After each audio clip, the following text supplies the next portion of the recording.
Hi, my name is Jenny Peralta and welcome to MMM presentation. Ang MMM Advocacy ay Together We Change the World. At ano po ang nag-uudyok sa MMM upang hikayatin tayo na baguhin ang mundo? Una po, ang gutom ay laganap po sa sangkatauhan. Nakakalungkot mang isipin, ang mga wala pong tirahang mga tao ay nagkalat po sa mga lansangan. Pangatlo, ito po ay ang krimen. At ang nakakarima rin po dito ay sangkot din po ang mga kabataan dito. Ang pangunahing dahilan ng mga suliraning ito sa buhay at ng sangkatauhan ay ang pera. It causes the society into two division.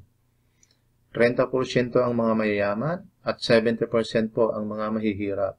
It creates a universal inequality because of money. Ang pera ay malinaw na ihinahalin tulad sa isang tanikala o isang bagay na naggagapos sa atin na hindi po ito basta-basta nababali o nababasag. Matibay po ito. And we are slaves of money in the 21st century. We are slaves by those who print the money. Tayo po ay malayang gumalaw o malayang pumunta kahit saan po tayo pumaroon. Pero ang kalayaang ito ay isang ilusyon lamang. Dahil, ang tanong, where can we go without money? Saan po tayo makakarating kung walang pera? Paano po tayo mabubuhay nang walang pera? So, how to find money? Kailangan po natin itong pagtrabahuan. Money makes people deprived from the basic everyday things like food, water, shelter, and clothes, bringing them into the state of poverty.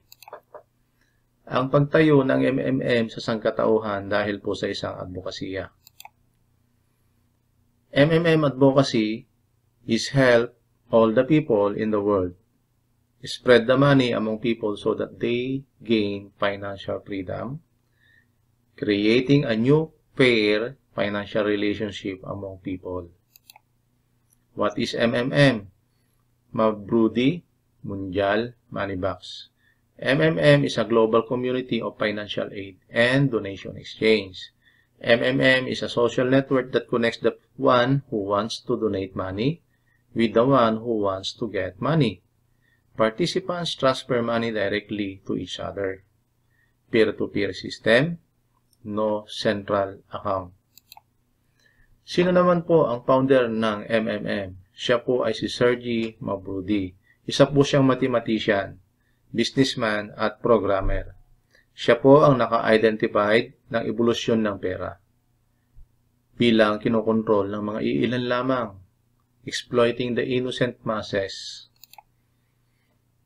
Paano naman ito gumagana? Sa MMM, wala po itong tinatawag na kontrata or pledge of property.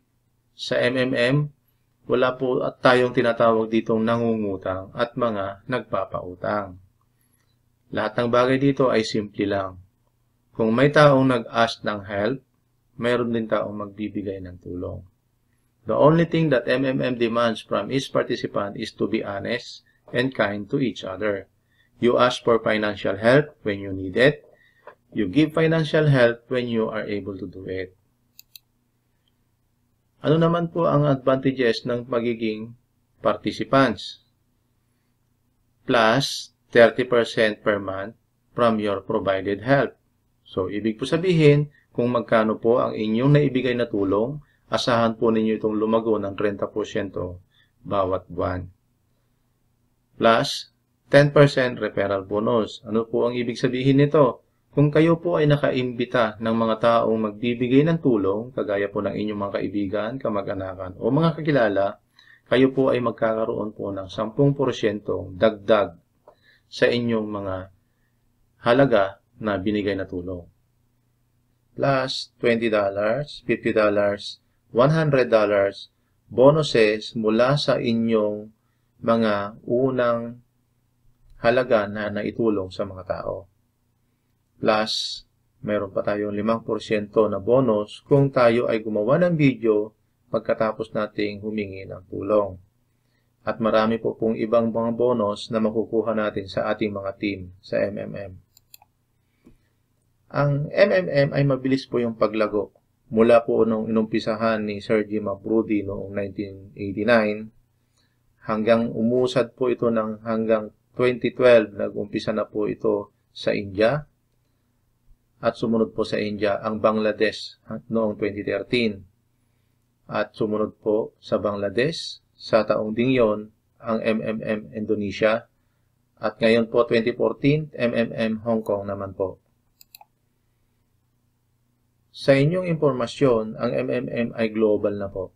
Ito po ay malaganap na.